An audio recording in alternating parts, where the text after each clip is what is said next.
মরা ভাইয়ের গোশত খাওয়ার চেয়ে বড় অপরাধ। খবরদার খবরদার, একে অপরের গীবত করো না।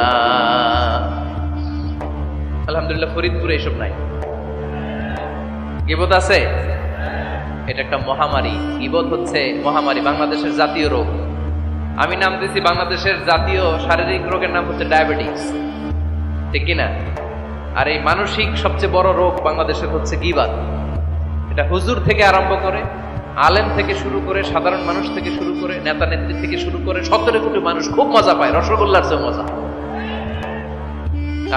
আপনার ইবাদত গুলো দিয়ে দিচ্ছেন সবার জন্য। যার ব্যাপারে আপনি গীবত করতেছেন, আপনার হজ কষ্ট করে মিনায় ধাক্কাধাক্কি করে যে হজটা করছেন, ধাক্কাধাক্কি করে হাজরা আসওয়াদে চুমুটা দিয়েছেন, আরাফাতের ময়দানে চোখের পানি ছেড়ে যে কান্নাটা করেছেন, এই সব সবগুলো আপনি তার আমলনামায় তুলে দিয়েছেন। তার ব্যাপারে গীবত করে, চগলখুরি করে, তার কথা আরেকজনের কাছে লাগিয়ে, ওর কথা আরেকজনের কাছে লাগিয়ে, এই যে সমাজে গিরিঙ্গি লাগালেন আপনি, এই যে সামাজিক ভারসাম্য রক্ষা করলেন, আপনার সব ইবাদতগুলো আল্লাহ ভাগ করে ওদের আমলনামায় তুলে দিয়েছে। খবরদার, মরা ভাইয়ের গোশত খাওয়ার চেয়ে বড় অপরাধ।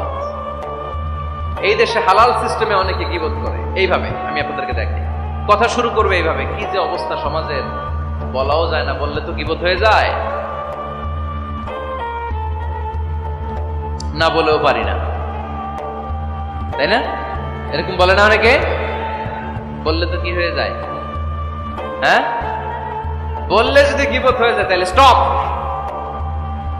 এতটুকু যেহেতু বোঝেন যে বললে গীবত হয়ে যায়, তখন স্টপ। আওয়াজ করে বলেন, তখন স্টপ। মেরাজ রজনীতে বিশ্বনবী দেখলেন তার উম্মতের মধ্যে যারা দুনিয়ার বুকে গীবত করত, এই লোকগুলো হলো তারা। চায়ের দোকানে এগুলো খুব চলে। এর কথা ওর কানে, ওর কথা এর কানের কোটে গিরিঙ্গি লাগায়, আছে না নাই? এগুলো করবেন। গীবত কাকে বলে? যিকরুকা আখাকা বিমা ইয়াকরাহ, সহিহ হাদিস। তোমার ভাইয়ের ব্যাপারে এমন কথা বলা যেটা শুনলে, তার অনুপস্থিতিতে এমন কোনো কথা বলা যেটা শুনলে সে মনে কষ্ট পাবে। বলবেন এগুলা?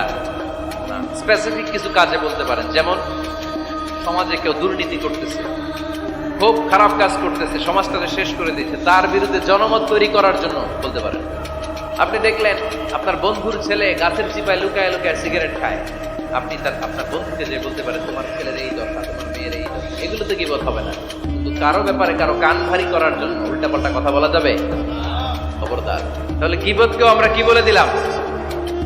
এই 4-5 জন নো বলতে হবে, নো। গীবতকে আমরা কি বলবো? চগলখুরিকে কি বলবো? এগুলোর সাথে মুসলমানদের কোনো সম্পর্ক আছে?